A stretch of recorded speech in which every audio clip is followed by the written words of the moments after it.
दोस्तों, सबसे बड़ी ब्रेकिंग न्यूज में एक ऐसी खबर जिसने पूरी दुनिया की नींद उड़ा दी है, एक ऐसा घटनाक्रम जिसने तुर्की के होश फाख्ता कर दिए हैं और भारत की सामरिक शक्ति को 22वीं सदी का शिखर दिखा दिया है। यह कहानी है भूमध्य सागर की गहराइयों में रचे गए एक महाकौशल की, एक ऐसी चाल की जिसके सामने तुर्की का दर्प, उसका घमंड और उसकी नेवी सब धूल चाट गई।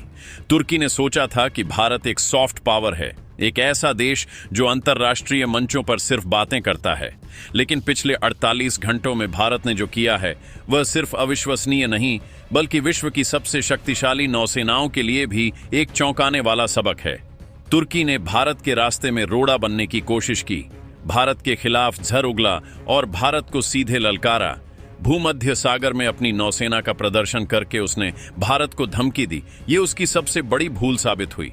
यह गलती अब तुर्की की एक एक सामरिक शक्ति पर भारी पड़ रही है। उसे लगा था कि वह भारत को धौंस दिखाएगा और भारत चुपचाप वापस निकल जाएगा, लेकिन यह सपना सपना ही रह गया। हकीकत में जो हुआ है उसने तुर्की की रूह कंपा दी है, क्योंकि भारत ने बिना किसी बड़े हथियारों के उपयोग के, बिना कोई बड़ा युद्ध किए, तुर्की की सामरिक शक्ति पर इतना बड़ा, इतना जबरदस्त हमला बोला है कि दुनिया के लगभग सबसे पावरफुल देश भी यकीन नहीं कर पा रहे हैं कि यह चंद घंटों में कैसे हो गया।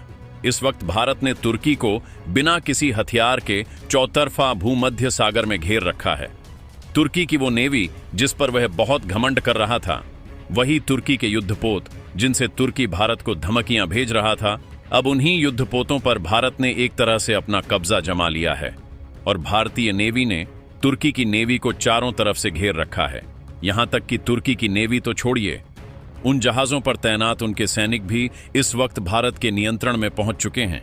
तुर्की को आखिरकार अपनी क्षमता से कहीं बड़ी शक्ति के सामने हार माननी पड़ी। उसे लगा था कि उसके ड्रोन भारत को चंद सेकंड में तबाह कर देंगे, भारतीय युद्धपोतों की जानकारी उन तक पहुंचा देंगे, लेकिन तुर्की का पूरा प्लान फेल हो गया। तुर्की इस वक्त पूरी तरह से भारत के शिकंजे में है और इसके बाद भारत ने तुर्की को सीधे एक अल्टीमेटम दिया है, सिर्फ 12 घंटों का अल्टीमेटम।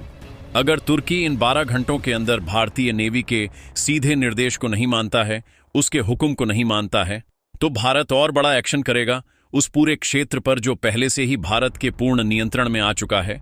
तुर्की को लगा था कि भारत अब उस पर रियायत करेगा, लेकिन भारत ने सबसे पहले उसकी सबसे पहली सामरिक शक्ति को तोड़ा, उसकी गैस पाइपलाइन को, जिससे तुर्की की ऊर्जा सप्लाई चलती थी।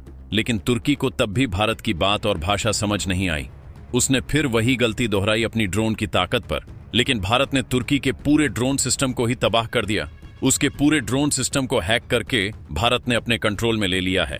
इसके बावजूद भी तुर्की को बात समझ नहीं आई। उसने अपनी नेवी को भारत के युद्धपोतों के सामने उतार दिया और यह गलती तुर्की की सबसे बड़ी गलती बन चुकी है, क्योंकि भारत ने अब जो किया है वह वास्तव में बहुत ही एडवांस टेक्नोलॉजी के साथ किया गया कदम है।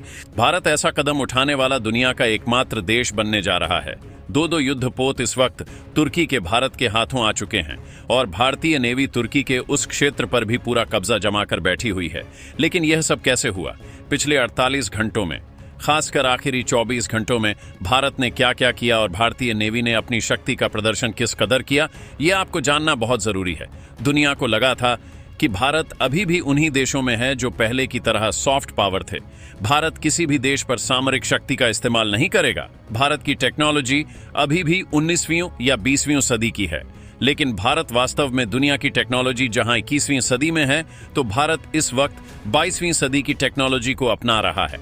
और भारत की सामरिक शक्ति का यह प्रदर्शन न सिर्फ भारत को पूरी दुनिया के सामने एक महाशक्ति के रूप में खड़ा कर चुका है, बल्कि भारत का राजनीतिक दृष्टिकोण सीधे तौर पर अब वैश्विक मंच पर भी देखा जा रहा है।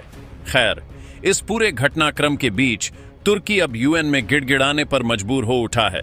यह पूरा मामला तुर्की ने अपने सर जबरन लिया।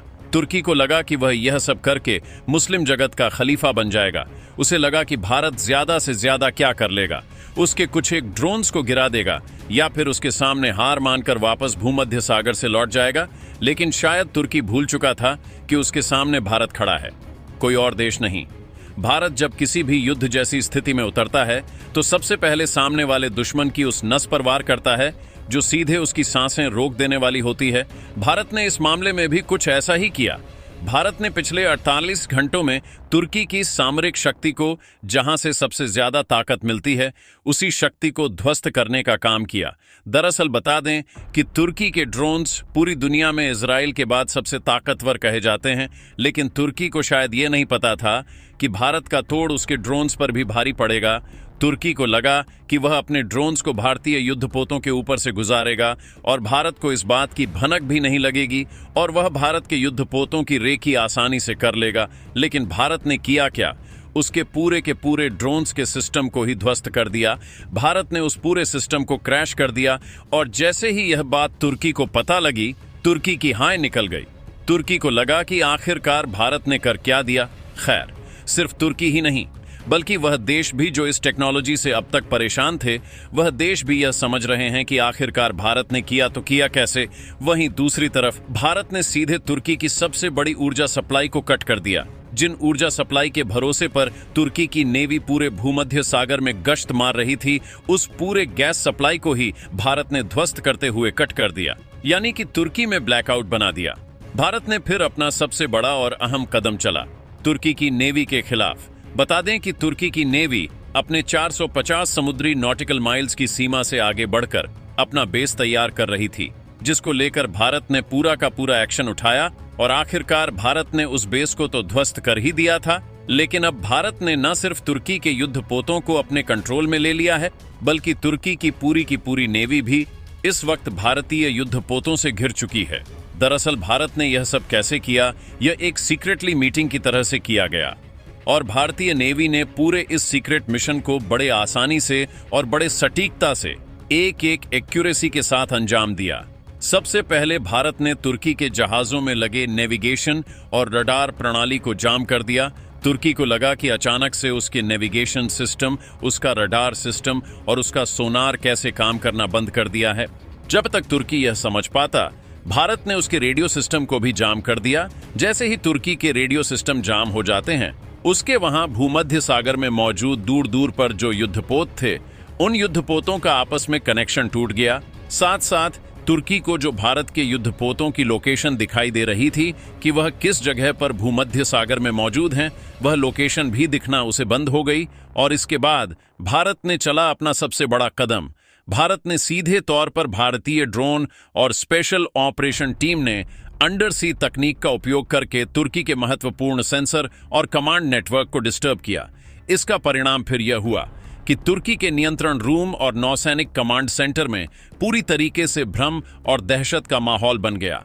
तुर्की ने कई बार धमकी दी कि वह भारत के आईएनएस त्रिकंद और अन्य जहाजों पर हमला करने के लिए तैयार है, लेकिन भारत ने शांतिपूर्वक और पूरे शांति के तरीके से नौसैनिक ताकत और रणनीति का फाइनली प्रदर्शन किया। वही कहते हैं ना कि जो गरजता है वह बरसता नहीं है, और जो बरसता है वह गरजता नहीं है। भारत ने मुंह से चिल्लाकर नहीं, लेकिन भारत ने कदम उठाकर तुर्की को उसका जवाब दे दिया है। जैसे ही भारत ने यह कदम उठाया, तुर्की के ड्रोन सिस्टम को भी ध्वस्त कर दिया।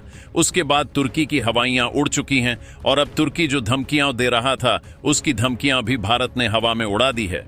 भारतीय नेवी ने न सिर्फ ताकत दिखाई, बल्कि यह भी साबित कर दिया कि तकनीकी परिपक्वता और साहस का संगम कैसे एक राष्ट्र की सुरक्षा और गर्व को बचा सकता है।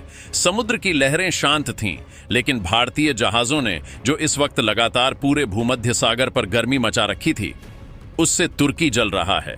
हाल यह बन चुका है कि तुर्की अब अपने युद्धपोतों पर ही कोई कंट्रोल नहीं रख पा रहा है। तुर्की के युद्धपोत पर उसके खुद के नौसैनिक फंसे हुए हैं। तुर्की को लग रहा है कि भारत क्या करने वाला है।